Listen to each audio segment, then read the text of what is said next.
시청자 여러분 안녕하십니까? K스탁 라이브 진행의 온인주입니다.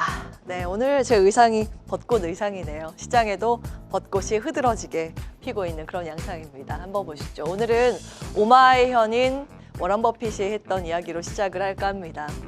주식시장은 조급한 사람에게서 인내심 있는 사람에게로 돈을 이전시키는 장치다. 네, 참 그 단기 변동성이 시장에서는 아주 자주 발생을 합니다. 그럼에도 불구하고 근거 있는 확신을 가지고 인내심을 가지고 있는 투자자들은 결국에 그 결실을 딸 수 있다는 이야기인데요. 오늘 여기에 해당하는 게 삼성전자와 방산주가 아닐까 싶습니다. 오늘 우리 시장의 주인공입니다. 외국인의 순매수 상위 종목 보시면 1위 삼성전자, 5위 삼성전자 우선주. 대표적인 이제 시클리컬에 해당이 되는 게 반도체하고 철강인데 포스코홀딩스 같은 맥락인지 지금 외국인이 담아가고 있고요. 그 밖에 방산주입니다. 한국항공우주와 한화에어로스페이스 2위, 3위로 많이 담아가고 있습니다. 오늘 일단 코스피 기여도 50% 이상을 담당하는 게 삼성전자고 그 이후에 끌고 있는 게 방산 섹터라고 보시면 되겠습니다. 지난주 금요일에 보여드렸던 화면입니다. 일단 이번 주에 반도체 체크포인트 두 가지, 레거시는 마이크론 실적 발표고 AI와 양자 컴퓨터 기술 등의 체크포인트는 엔비디아, GTC라는 점 체크해드렸고요. 시장에서 이미 굉장히 많이 거론이 되고 있기 때문에 넘어가도록 하겠습니다. 조금 더 내용 들어가 보도록 할까요? 사실은 이제 메모리 반도체 회복 조짐 사인은 12월부터 나타나고 있음을 체크해드렸고 실제로 낸드 가격 인상 시작된 무렵 2월 초중반에 이 내용 정리해드렸습니다. 그 당시의 화면이죠. 2월 14일 자료 내용입니다. 낸드 가격 인상이 시작됐는데 이 원청 업체들이 잇따라 감산을 단행하고 있는 상황이고 중국의 업보는 재고 조정 마무리 단계여서 한두 기업들이 설 이후에 고객사에게 가격 인상을 통보했다라는 점 체크해드렸습니다. 이와 함께 삼성전자가 1월 31일에 실적 발표하고 컨퍼런스 콜 때 힌트를 줬다라는 점 같이 체크해드렸죠. 특히 HBM3E 개선 제품은 1분기 말부터 공급 가능하다라는 코멘트가 여기서 나왔는데요. 결국에는 HBM은 가장 큰 고객처가 엔비디아죠. 그래서 엔비디아 납품 가능성이 있고 1분기 말이라고 하면 3월 정도에 소식이 들려올 가능성이 있다라는 점 체크해드렸습니다. 지금 GTC 쪽에서 이 내용이 나오지 않을까 시장에서 주목을 하고 있고 그런 기대감 속에서 외국인들이 삼성전자에 강하게 베팅하고 있다라고도 해석 가능합니다. 다음 보겠습니다. 지금 현황은 어떨까요? 가격의 흐름 보도록 하겠습니다. 반도체의 전방 산업이 PC와 스마트폰입니다. 레거시 반도체가 이 두 품목에 많이 들어가기 때문인데 PC 스마트폰 고객사의 D램 평균 재고가 지금 떨어지고 있습니다. 확인이 되고 있는 상황이죠. 지금 예상치입니다만 과거에 15에서 8.5로 지금 뚝 떨어질 것으로 예상이 됩니다. 그러니까 스마트폰과 PC가 어느 정도 수요가 있어서 팔리고 거기에 들어가는 반도체가 팔려서 재고가 줄어든다라고 이해하시면 되겠습니다. 가격은 어떻게 움직이고 있을까요? DDR5 현물가 많이 추락을 해인 상태이죠. 그런데 여기서부터 최근래 들어서 29 영업일 연속 상승 행진을 이어가고 있습니다. 물론 이것은 거래가가 아니기 때문에 스팟가입니다. 그래서 이것이 시차를 두고 거래가에 반영이 된다라는 점 체크해드렸는데요. 실제로 떴습니다. 10개월 만에 2월 고정 거래가에 반등이 나왔다라는 점 기사로 지금 체크가 되고 있습니다. 2월 계약가 나와 있습니다. 다음 보시죠. 자, 그렇다면 결국에는 그 전방의 제품들이 잘 팔렸다라는 건데 시장에서는 중국의 수요가 늘어서라고 해석을 많이 하고 있습니다. 그것이 바로 이구 환신 효과인데 중국 정부에서 소비 진작을 위해서 특히 스마트폰을 잘 사라 하면서 보조 정책을 이구 환신을 했고 그 설 연휴 이후에 그 효과가 드러났다라고 시장은 해석하고 있습니다. 그런데 중국뿐만이 아니라 지금 글로벌적으로 여러 국가에서 제조업 업황 회복세가 감지되고 있다는 점을 KB증권에서 지적하고 있습니다. S&P 글로벌 제조업 PMI 소비자 이제 관련해서 볼 수 있는 데이터인데 이때는 뭐 글로벌 팬데믹 쇼크였으니까 제외하고 보면 최근래 들어서 바닥을 다지는 모습 그리고 최근래 들어서 여기서 반등세를 시현하고 있습니다.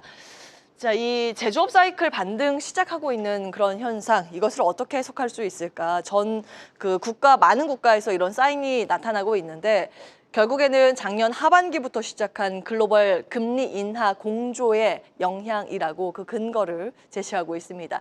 그렇기 때문에 이 관련해서 볼만한 포인트, 이번 주는 미국의 FOMC 때 점도표를 통해서 금리 인하 테이블을 어떻게 잡히고 있는지가 굉장히 중요한 포인트일 것 같고요. 또 한 가지, 이건 좀 우려되는 포인트인데 이번 주에 또 일본의 BOJ 예정이 돼 있습니다.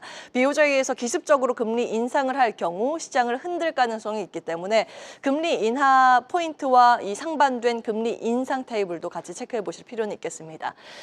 작년에 하반기부터 금리 인하에 이어서 올해는 트럼프 대통령의 여러 정책 변수에 대응하고자 각국에서는 이 정책을 재정 확대하는 쪽으로 바꾸고 있다는 점 체크해드렸죠. 오늘 나온 내용들입니다. 중국 내수 부양책 발표 예정이기 때문에 계속 들여다보셔야겠고요. 독일은 대규모 부양책을 선언했습니다. 주말 사이에 나온 기사들이죠.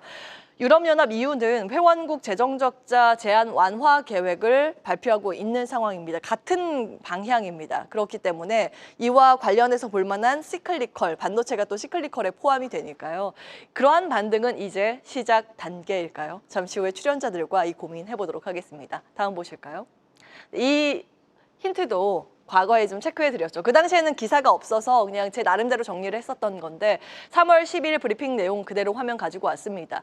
미국과 다른 국가의 상대적으로 디커플링의 이 증시의 흐름 왜 나오는 것일까? 가장 큰 건 재정의 방향성이라는 점 체크해드렸죠. 지금 미국은 재정 적자 축소 방향이라고 한다면 중국과 독일은 확장으로 틀고 있는 그런 상황입니다. 특히 이 가운데 앞서 말씀드린 독일 같은 경우에는 유럽 자강론을 발표하고 있죠.